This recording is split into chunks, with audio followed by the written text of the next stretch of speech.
क्योंकि जब हम लोग का देश आजाद नहीं हुआ था उस टाइम हम लोग के यहाँ उपनिवेशिक लोग जो है, ब्रिटिश लोग, अंग्रेज लोग यहाँ पर आके रह गया था और भारत का ही लड़की से क्या कर लिया था, शादी कर लिया था। बाप रहा विदेश का, माँ रहा इंडिया का, तो क्या हो गया, एंग्लो मतलब क्या, आधा भारत आधा अमेरिका, तो उसी को बोलते हैं एंग्लो इंडियन। तो वो जो दो को एंग्लो इंडियन है ये कौन चुनता है जानते बाबू, ये चुनता है लोकसभा में दो एंग्लो इंडियन तो सिर्फ चुनता है राष्ट्रपति, प्रधानमंत्री नहीं चुनता। कौन?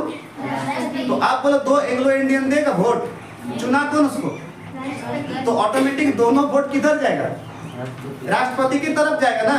तो बोलो दोनों, इसीलिए दोनों एंग्लो इंडियन क्या नहीं देता है, अब आया समझ में, दो को एंग्लो इंडियन क्या नहीं देगा, किसको नहीं देगा, क्यों नहीं देगा, समझ में आ गया कि किसको कौन चुनता है, हमेशा यही चुनता राष्ट्रपति। अब बोलेगा कोई तो आंख मूंद के दोनों किधर दे देगा वोट, तो हटा देगा ना। तो इसीलिए इसको बोल दिया है तुमको खाली चुना है, काम करो, पैसा दो, अपना काम देखो, तुमको यहाँ पर राष्ट्रपति में कोई दखल अंदाज।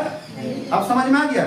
उसी तरह राज्यसभा में 12 को मनोनीत होता है, तुमको पहले भी बताएं, विज्ञान कला में होता है, कला क्षेत्र में होता है, संस्कृत क्षेत्र में होता है, बढ़िया बढ़िया माने पढ़े लिखे के गो 12 को मनोनीत, तो इसको भी कौन चुनता है, राष्ट्रपति चुनता है। कौन? तो राष्ट्रपति चुनता है, तो ये भी इसमें भाग लेगा, नहीं तो 12 वोट किधर चला जाएगा, राष्ट्रपति चुना है तो उसी को देगा और दूसरा किसी को देगा। तो इसको भी बोल दिया कि तुम भी जो है मतलब क्या वोट नहीं देगा। तो राज्यसभा से 12 मनोनीत नहीं वोट देता है और लोकसभा से 2 एंग्लो इंडियन भी मतलब हिस्सेदारी किसमें नहीं होता है, राष्ट्रपति में। अब हम लोग समझेंगे कि ये टोटल हम विधायक का निकाले थे, वैल्यू उस तरह एमपी का निकालेंगे क्योंकि ये भी तो भाग लेता है राष्ट्रपति में। तो राष्ट्रपति में याद रख लेना, एक एमपी का वोट कैसे निकल जाएगा, टोटल एमएलए मतलब 4033 बटा टोटल एमपी कितना 776। तो अगर उसका मतलब कितना निकला, मान लो यहाँ जितना है 4033 और इसमें कितना 776, फार्मूला बिठा देखो, ध्यान दो, एमपी बराबर हम एक एमपी का निकाल रहे वैल्यू, जैसे एक एमएलए का निकाले थे ना 208 यूपी का, उस हिसाब से। तो एक एमपी बराबर कितना, फार्मूला बोले टोटल एमएलए बटा टोटल एमपी। तो टोटल एमएलए कितना था 4033, टोटल एमपी समथिंग कितना आएगा 700 आएगा, भाग देकर देख लेना।